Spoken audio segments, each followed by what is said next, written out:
उनकी उनकी identity anonymous नहीं रहती कि आपको नहीं पता कहाँ से आएगी? नहीं रहती। अभी लोगों को क्या लगता है कि टॉर और वीपीएन यूज़ करके एनोनिमस है, इट्स मिथ है वो। देखो अभी एक ट्रिक है जहाँ से आप पकड़ सकते हो। अभी फॉर एग्जांपल आप टॉर भी यूज़ कर रहे हो, जो भी यूज़ कर रहे हो, बट आपकी तरह फ़ोन कोई और यूज़ नहीं कर सकता। आप जैसे यूज़ करते हो फ़ोन आपका, वैसे और कोई नहीं करता। उसको डिजिटल फुटप्रिंट बोलता है। उसके थ्रू हम वी कैन क्रैक दैट। ओ, वो तो चेंज नहीं हो सकती, फिंगरप्रिंट किसी की चेंज नहीं हो सकती। जो आइडेंटिटी मेरी है, आपकी अलग है, इनकी अलग है, सबकी आइडेंटिटी अलग है, उस हिसाब से फुटप्रिंट मैच करके वो क्रिमिनल पकड़ा जाता है। आप कुछ भी यूज़ कर लो, पर अगर क्रिमिनल्स के अगर पॉलिटिशियन ये रहेगी तो कुछ फ़ायदा नहीं। अगर पकड़ा हुआ गया तो उसको बेल हो जाती है। जैसे वो ऑस्ट्रेलिया में पकड़ा गया आपका गन डीलर, तो उसके जितनी भी पकड़ने के बाद जो उसके कॉन्सिक्वेंसेज या कोई भी उसको प्रिजनमेंट होगी वो ऑस्ट्रेलिया में ही होगी। ऑस्ट्रेलिया में होगी। पर आपको कुछ रिवॉर्ड मिलता है इस केस में? रिवॉर्ड मिलता है। रिवॉर्ड वो एफबीआई देते हैं, मतलब बिटकॉइन में पेमेंट आता है हमको। अच्छा, आपको भी बिटकॉइन में ही बिटकॉइन में payment? आता है हमको, क्योंकि जो कन्वर्जेशन रहती है लॉ इन्फोर्सेस और हमारी, वो भी इनक्रिप्टेड रहती है। तो ये वाली इनकम लीगल तो नहीं होगी फिर, या लीगल होती नहीं, है? अभी बिटकॉइन यूज़ करना मतलब इलीगल बोलते हैं, पर लॉ इन्फोर्सेस भी यूज़ करती है बिटकॉइंस, क्रिप्टो करेंसी। ये बुरा नहीं है to be anonymous, crypto currency use होता पर है। इंडिया में जैसे इलीगल ही है डार्क वेब ओवरऑल, तो वहाँ की इनकम भी तो इलीगल ही हुई एक तरीके से, अगर बिटकॉइन में भी है तो। हाँ लीगल है। अभी देखो, अगर लीगल कहाँ पे है, अगर आप कुछ इलीगल बाय करते हो, अब बिटकॉइन से थोड़ा आप गाड़ी भी खरीद सकते हो इंडिया में? इंडिया में। कैसे? डार्क वेब पे भी गाड़ी है, गाड़ी बेचती है डार्क वेब। अच्छा, हाँ, कितने की मिल रही है वहाँ गाड़ी? अभी मैंने एग्जैक्ट मेरे को पता नहीं, पर मैं दिखाऊंगा आपको कितने रहते हैं गाड़ी, और अच्छी कंडीशन में, और वो लीगल है, मतलब ऐसा कुछ नहीं है। जो जिसका जो वेंडर है, वो उनका वेबसाइट खुद का सरफेस वेब पे ही है और डार्क वेब पे भी है। मतलब उनको टारगेट ऑडियंस जो टारगेट करते हैं वो दोनों करता है। भाई और आपने डार्क वेब पे किस तरीके के ऐसे वियर्ड केसेस सॉल्व करें, और देखो कुछ है? सबसे अभी जो रियल केसेस है, मतलब अभी एनेथ्रूम बोलता है। एनेथ्रूम, ये क्या होता है भाई? एनेथ्रूम मतलब एक ये था, मतलब एक साउथ कोरिया का एक ग्रुप था, प्राइवेट ग्रुप। तो वो क्या करते थे, जो टीन या 30s मैक्स 30s के जो वुमेन्स थे, उनको फेक मॉडलिंग बोलते हैं अपन। उनको एक ऑफ़र देते थे जो अच्छे दिखते थे, मतलब ऐसे आपको एक ऐसे सा ऑफ़र है फेक मॉडलिंग का, मतलब ऐसे रियल जेन्युइन के थ्रू उनका शूट आउट होता था एक स्टूडियो में बुला के, आप ऐसे फ़ोटो काढ़ो, ऐसे फ़ोटो काढ़ो। फिर वो जान के वो पे आउट कर देता, उन घर छोड़ देते थे उनको।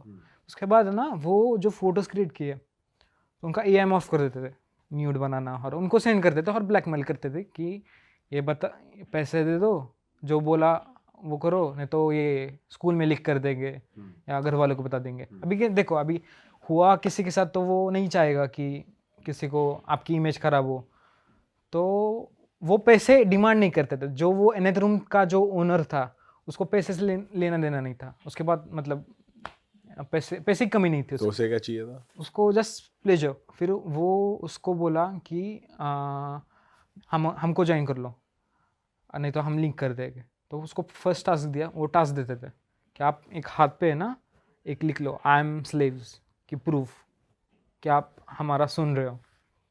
उसने लिख लिया, पर वो गलती वो लड़की से हुई। फर्स्ट ऑफ ऑल, ये मैं एक केस बता रहा हूँ आपको, एक लड़की की। एक लड़की को टारगेट किया, उन्होंने लिखा आई एम स्लेव्स। फिर उसके बाद में उनको हॉट टॉर्चर करना शुरू कर दिया। मतलब एक प्राइवेट पार्ट में आप निडल ये कर लो, ये कर लो, वो कर लो। फिर उस हिसाब से वो वीडियोस बनाने लगे, और वो डार्क वेब पे नहीं सेल होते थे, वो टेलीग्राम पे सेल होते थे। वो ग्रुप टेलीग्राम का था, ये डार्क वेब का नहीं था। Nth group. अच्छा, वो स्लेव्स करते थे। फिर बाद में एक पार्ट है जहाँ पे एक ग्रुप था, उसको क्या होता था वहाँ पे, जो लड़की स्लेव्स बनी हुई थी, तो वो क्या करते थे, उसका लोकेशन, उसका जो लड़की का लोकेशन था, वो उनके प्राइवेट ग्रुप पे भेजते थे बंदों को, जो भी यूज़र को। ऐसा ऐसा टाइमिंग है, आप ये लोकेशन पे जाके you can abuse that girl. और ये इंडियन किसी के साथ हो रहा था? इंडियन नहीं था ये, अभी इंडियन तो नहीं हुआ, जस्ट ऑफ ऑल कोरियन के साथ हुआ। और उसका जो एडमिन था, उसका नाम गॉड गॉड था। तो ये जो अनथ ग्रुप है ये पकड़ा गया या अभी भी रन हो रहा हाँ है वो क्या? हाँ, अभी जो एडमिन था गॉड गॉड उसका नाम था। तो गॉड गॉड ने क्या किया, मतलब ऐसे बहुत सारे केसेस थे तो अभी जो ये केस थी, जब मैंने स्टॉप किया कि ऐसे वो लोकेशन डालते थे कि ऐसे आप जाके उसको हरेस्ट कर सकते हो, तो वो जो लड़की थी वो सुसाइड करने की था, मतलब उसका डिसीजन था at least, because it's too horrible. तो फिर वो मतलब वो बच गई किस हिसाब से।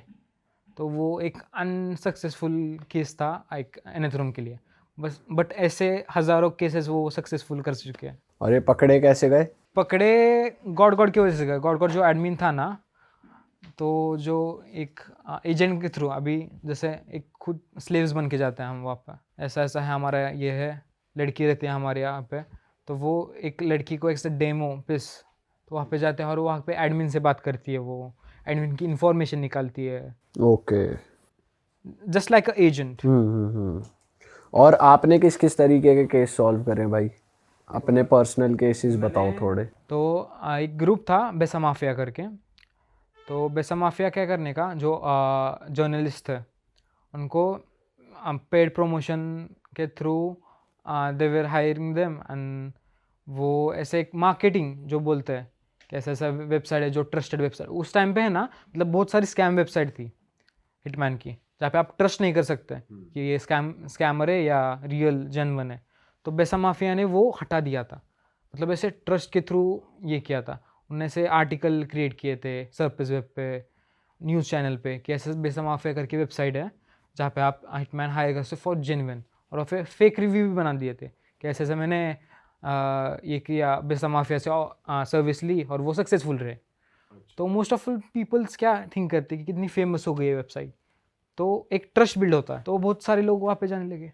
फिर वो जो बेसा माफिया थी, तो वो एक पब्लिश हो गई सरफेस वेब पे।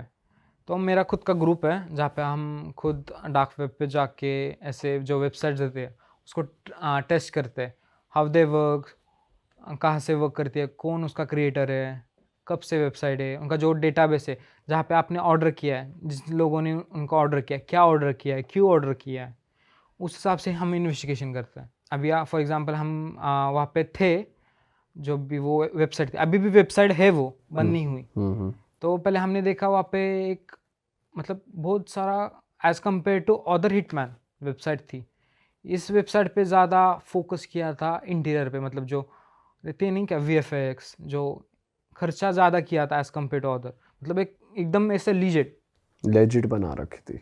एकदम लिजिट, मतलब आप ये नहीं कर सकते कि ये स्कैम वेबसाइट है। वहाँ पे एक प्रूफ का सेक्शन था जहाँ पे आप प्रूफ देख सकते हो। वीडियो दिखा रहे हो मारते हुए लोगों वीडियो को? नहीं दिखा, वीडियो देखना होगा तो वो पैसे मांगते हैं। यू कैन जस्ट फोटोज़ देख सकते हो आप कि ऐसा ऐसा ये आर्टिकल था, फिर हमने ऐसे ऐसे वर्क किया, इसकी गाड़ी जला दी, ऐसे ऐसे वर्क था। तो हिसाब से हमारा जो मेरा जो पार्टनर था ग्रुप में का, we were just investigation that case. तो उसके बाद में क्या हुआ, हमको ही थ्रेड मेल आया बेसा माफिया के थ्रू। अच्छा, उन्हें पता चल गया कि हाँ, आप कि कौन ऐसा हो ऐसा और इन्वेस्टिगेशन कर रहे हो आप, कि आप इन्वेस्टिगेशन बंद कर दो। हम पेड कर रहे हैं आपको, हम पैसे दे रहे हैं आपको, आप इन्वेस्टिगेशन बंद कर दो।